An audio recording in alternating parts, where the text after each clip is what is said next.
Welcome to Establishing Shots, the podcast about the art, craft and business of filmmaking. I'm Nick Hilton.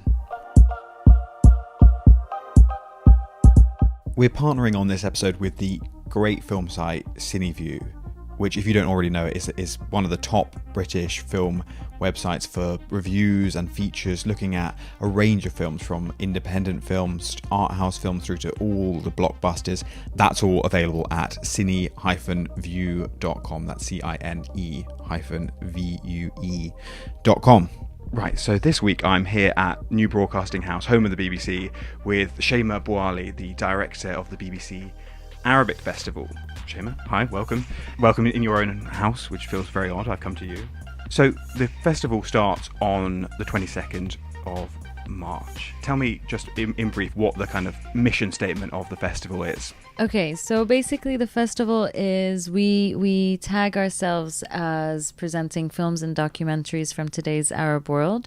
So it's quite a small festival, but our films are very strong and bold because they all reflect on, like the tag says, today's Arab world. So they all reflect on current social and political situations happening there. So in that sense, it's a topical festival. And we have half nonfiction, half fiction. And even the fiction is a direct reflection of headlines, current headlines from the region. So it's sort of linked to kind of news and current affairs programming, rather than sort of necessarily the... But is that true of... Sorry, I'm digressing from this synoptic briefing immediately. Is that true of Arabic films generally at the moment, that they very heavily tend to be kind of socio-politically engaged in a way that wouldn't be true of English? Or is that just because we're seeing the exports that work for... Yeah, it might be because of the exports. I mean, we do have to weed out films that we don't think are applicable to our tagline. We will get films that are, for example, love stories or stories about, for example, perceptions of beauty or something like that, which you can... Anything can be political or social if you look at it through a certain lens, but I think we are, because BBC Arabic is predominantly a news channel, we like to keep the journalistic angle strong. So that's why we have, for example, our two short films, our two fiction film categories is one's short film, but the other one's topical shorts. So one is more directly to do with the headlines. The other is just generally to do with socio-political and historical kind of contexts. So just before I go on another rambling digression, what are the kind of highlights this year for you? I mean, maybe you can't say the highlights, don't play favourites, but what do you think are the kind of headline acts? Yeah, it is hard because they're all my children and I love them equally kind of situation. But I think... Oh, yeah, that's hard to say. I think all of the features are really strong this year. We have 4 feature documentaries. So, for example, on Monday night, we have a film called Amal, in which the director, Mohamed Siam, who's a Paris-based Egyptian director, he followed the life of this young girl for over 10 years. He has home videos and he also has just interviews with her and engagements with her with the camera. We see her go through her adolescence during the very violent uprising that happened in Cairo in 2011, and now she's a young adult. And so it's really interesting to see how a young girl like that is able to sort of assert herself and be strengthened by these violent surroundings that she was very much engaged with, very much politically charged into. And so that's really interesting. That was an interesting profile piece. Another really good sort of self-reflective profile is Room for a Man, in which the director turns the camera on himself, and he starts to question what sexuality and masculinity is as a homosexual male in a family that really considers masculinity to be sort of a pinnacle of a man's life. And it's very interesting because of the sort of homoerotic ideas that he conveys visually in the film and his interactions with the men that come in to redesign his room in his house. And it's a very lyrical and very interesting, like visually engaging film. And it's interesting because it's about himself. I'm just curious about that, just spurring from that. Are these films, and we'll talk about just the programming and the selection process in a second, but are these films that are made with a view to being distributed in predominantly countries like us, or us, I shouldn't say us, predominantly countries like the UK, or are they films that are trying to find a home in Arabic-speaking countries as well? So it's hard to say, actually. So it's interesting you ask that, because that's sort of an issue that I have to face, and every film is different. We broadcast all the films, or at least we invite all the films to be broadcast on BBC Arabic television in the lead up to the festival, because we televise a lot of the festival, and so we want people at home to have seen the films. So when I have to approach the filmmakers for acquisitions for TV rights, that's when I face this question. And there are some that are unable to display the films to either the entire Arab world or maybe to their city or their country alone because of something contentious that happens within the film, or some kind of reputational reflection that the film might have on the character themselves. Personally, it's quite frustrating, because I feel like where the movie is made is probably the most important place for the movie to be seen.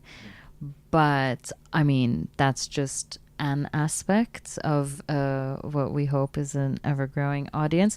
But every film is different. So with film about sexuality, for example, which I guess spurred this question, I think in the Arab world right now we're actually getting to see a lot of self-reflective films about sort of, how do you say, coming of age sexuality films, right?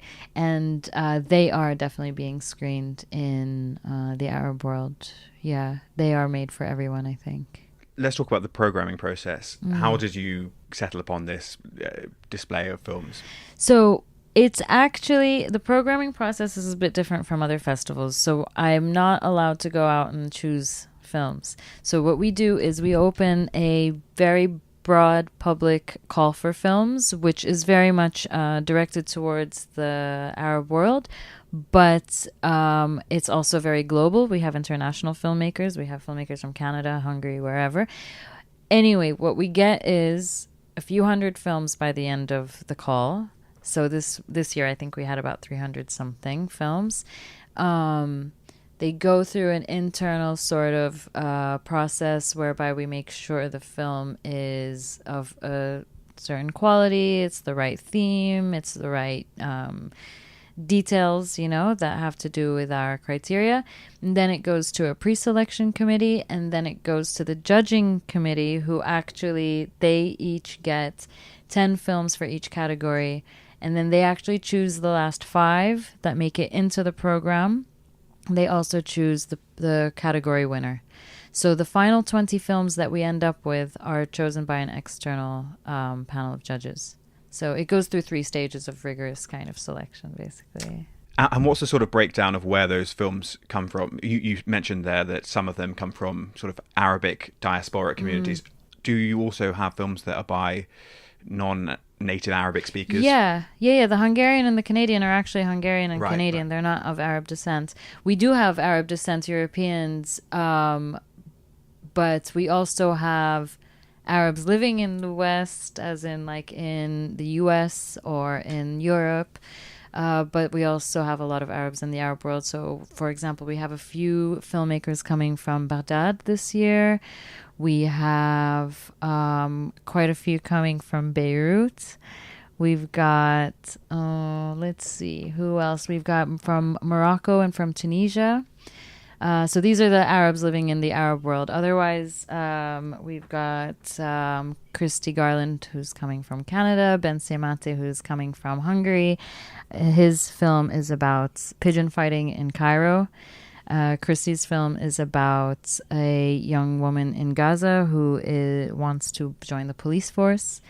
But yeah, we get a lot of mixes. In the past, we've gotten French Algerians, we've gotten French Lebanese, we've gotten like all different types.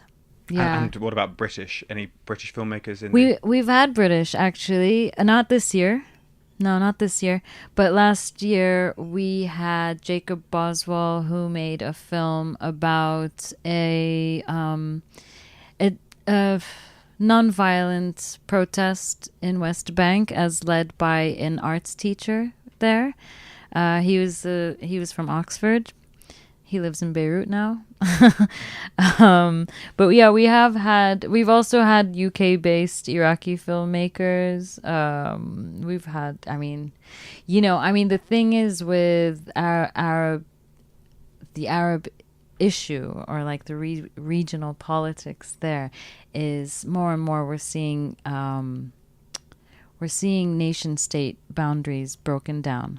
So, for example, it would be very rare to get Syrian films from inside Syria. We have a Syrian filmmaker coming from Sweden who is our Young Journalist Award winner, for example, who won last year, and he's coming back this year. The idea of the Syrian nation, where is it today? It's all over the world. Mm-hmm. It's all over Europe a lot. So, geographies are breaking down. Everybody's interested in their neighbor. Ethnicities don't really matter when it comes to reflecting on issues that really do matter to everybody. Yeah, I think you see that I was looking at the list of British entries to the foreign language Oscar category, which is a really bizarre list. And for a long time, it was just Welsh language entries. And then there was a kind of shift in the last kind of 10, 15 years to more kind of entries from diasporic communities here. And I think there was a Farsi entry maybe 2 years ago. I can't think what it was this year. But it's interesting the way that it's kind of become more a part of what we're seeing in this country as our film culture, having these different community voices kind of channeled through whatever financial clout the British kind of art scene can offer. Do you find that most of the interest in the festival is from Arabic speakers, or is it just people like me? It's actually it's pretty mixed. We do have a lot of Arabic speakers who come. I really can't tell you why, but this being the BBC, we have a very mixed crowd, because the BBC does reach out to a we're in London, but generally British-based audience, and us being here in London, I think obviously the mailing list is huge, and so the people who tend to come are half and half. I would always say every year we look at that question, and it comes out to be half and half Arabic speaking, half not. Right. Yeah. And presumably when you do Q&As and stuff, what language do you do? You do them in Arabic translated? Oh, no. Everything's in English. Everything's in English. The films are all subtitled into English, no matter what language they start out with. Most of them are Arabic language, but we have Kurdish films this year, for example. We have, in the past, we've had Armenian, we've had French, we've had Spanish, we've had all the different languages that are spoken in the Arab world, but they're all subtitled into English. The Q&As are all for English-speaking audience. We are in London. It's a London event. Do you think there's an increasing appetite for Arabic language films, or films from the Arab world, or has it been fairly static for the last decade or so? No, I think there was a huge spike in 2011. Right. In interest. Why? Because of the revolutions. There was this huge, massive youth movement that was basically that took everyone by storm. It had everything that everybody. It started out, being quite idealistic and romantic in the sense that all these young people were able to mobilize and bring down governments in ways that nobody has ever imagined. That was 8 years ago now. Things have changed, but there was a heroic kind of aspect to these stories, and people were all of a sudden, I think, impressed and interested in this bravery that took place. And in in turn, that movement also catapulted expression and production in the Arab world. So not only is there more interest, but there's also more production, more being done. But at that time, all the festivals started to have an active interest in Arab films, and they wanted more and more of them. And so the bigger festivals started to demand premieres of different Arabic films and documentaries. And it's still going on now. And I think if you look at it even more globally and more commercially, I mean, the fact that the Oscars now for the last 5 years have always had a few Arabic films, from Sarah Ishaq's short documentary from Yemen to Firas Fayyad from Syria. This year's Nadine Lebaki from Lebanon. Every year we have an Arab film, whether in the documentary or in the foreign language or in the best picture, or and this is kind of unprecedented, when back in the day it was just like Omar Sharif. That was the only Arab in the Hollywood landscape. But do you feel like it spiked in 2011 and has sort of declined since then, or sort of cooled? No, I don't think it's cooled just yet. I think it's still going on. I think definitely like between 11 and say 13, 14, it was a spike. Mm-hmm. It became almost trendy. But now I think it's plateaued, but it's still there. I mean, you have a lot of Arab film festivals that take place here in London. We're not the only ones, but which is why we have to keep our remit so tight. Mm-hmm. So you have like Safar, which is a week long. It takes place at the ICA. It's every other year. It's run by the Arab British Centre. You have Shubak, which is a full arts contemporary arts festival, which is also every year, and it's going to take place this summer. They have a strong film program, and then you've got like the London Palestine Film Festival, which is annual, and it's going to be in November. You've got other events taking place, and then also the one-off screenings that different galleries and organizations put together. Everyone from the Tate to whoever.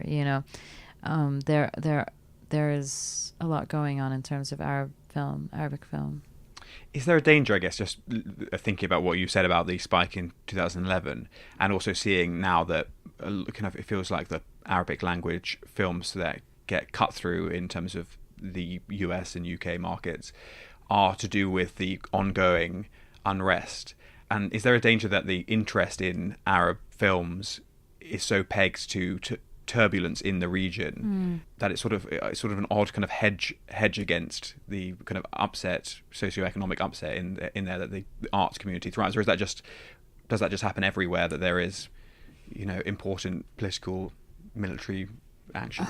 I mean, I think about that a lot, and especially in the last 8 years, I say we, as in me and my peers, we think about that a lot. Is this just a trend because of the news, and in kind of like, if you flip that, is it then also, does it become our duty to sort of express the more human and artistic side behind the news? So if people are interested in the news, is it our duty to kind of offset what the hard headlines and say the hard journalistic parts, and like offset it with the creative artistic sort of reflections on the same stories, So I mean, it's a bit of a catch-22, because we want people to be interested, but we don't want it to be because of the destruction curious, Mm-hmm. But yeah, I can probably say that when there are more headlines, there are more audience to screenings.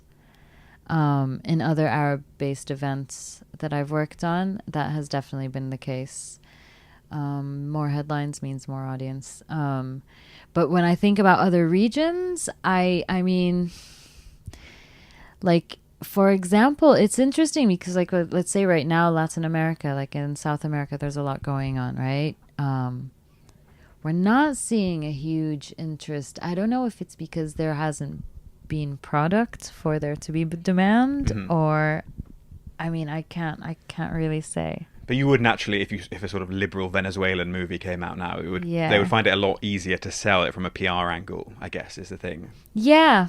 In terms of Western journalistic curiosity. Yeah. Which is a shame that's how things are framed often.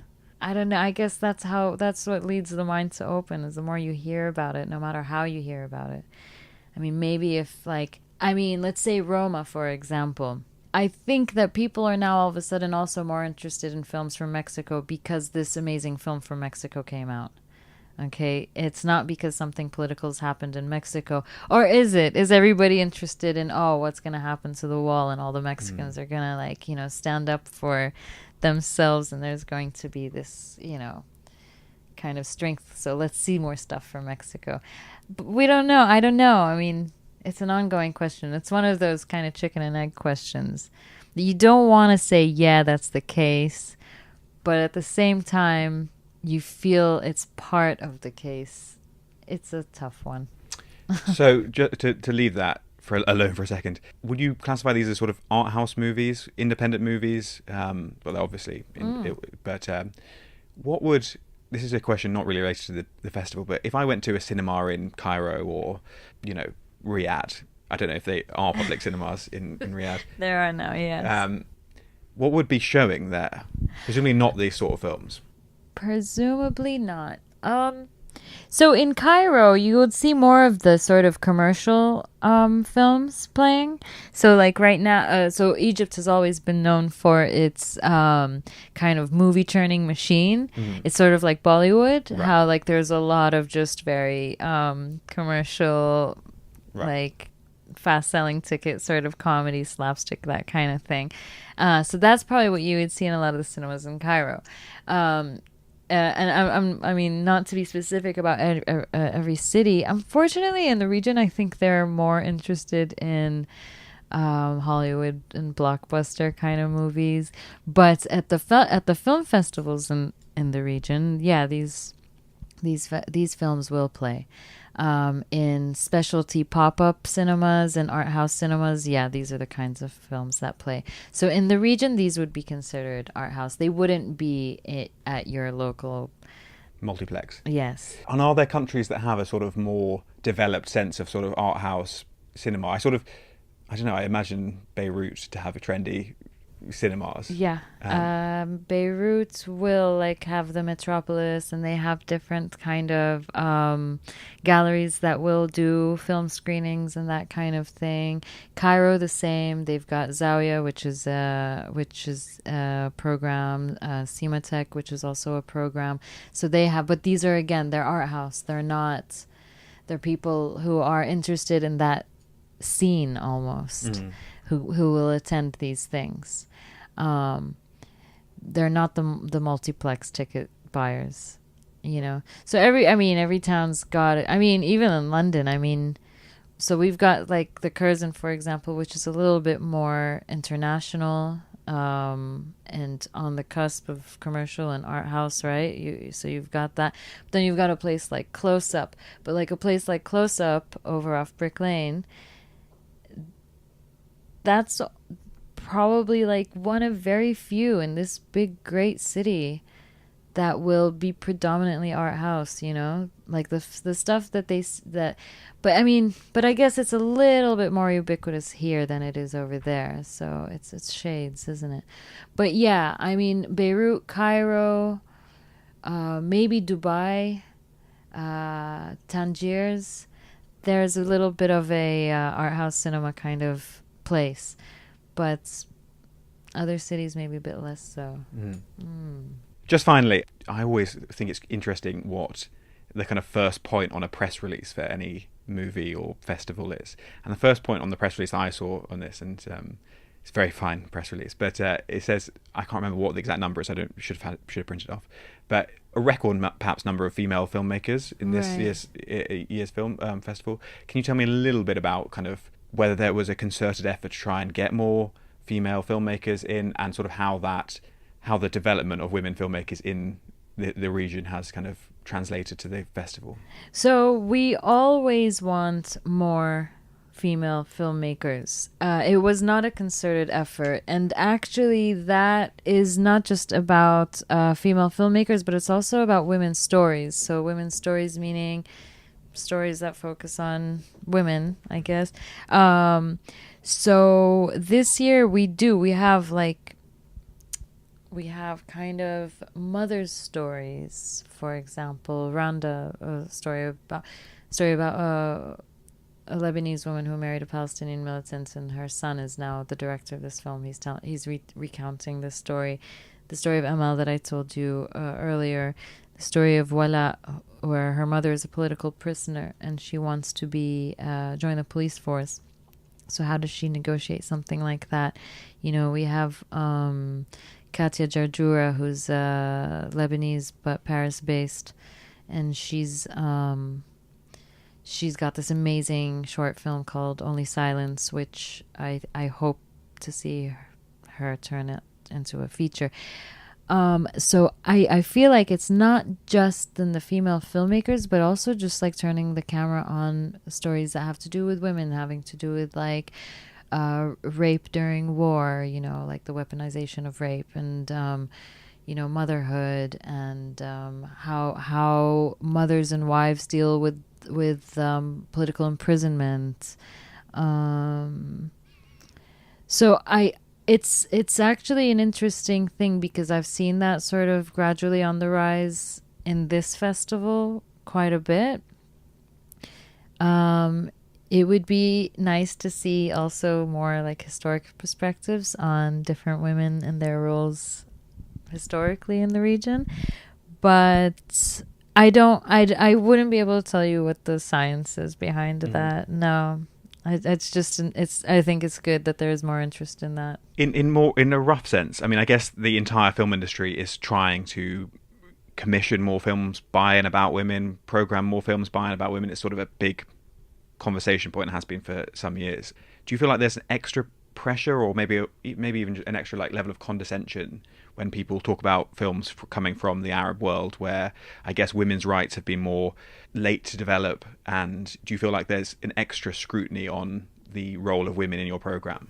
So it's interesting you ask about that. You know, we have an event that's specifically going to be talking about the role of women in Arab film industry. It's actually going to be a live broadcast by the Cultural Frontline, a World Service show, and it's on the last day of the festival. It's on the Tuesday. So a bunch of women who are filmmakers are going to come and talk about all of these things. But I think the way the film industry works in the Arab world, it's not quite the same as here. There are a few things about that. I think that on one hand, it might not be the most popular answer, but the fact that the arts aren't considered a man's job. So we've been lucky enough to have more female filmmakers and female in the arts, females in the arts. But also because of the structure of filmmaking in the Arab world is very independent. So people kind of, they get their idea, they get their script, they start fundraising. So women don't have to go out and wait for a producer to commission them or to give them a green light. They go out and they get their own money, and they can get that from either public grants or private funds. So it's a kind of a different mechanism and a different viewpoint than to here. It's interesting to because people maybe perceive something that is slightly different from the reality in terms of the way the culture has developed. Yeah, and also, I mean, it's like there is always from every region, and in every region, like no matter where, there's always that foreign perspective, right? And I think that there is always sort of an imbalance between what people consider to be like the female strength and the female kind of meekness from the Arab world, you know.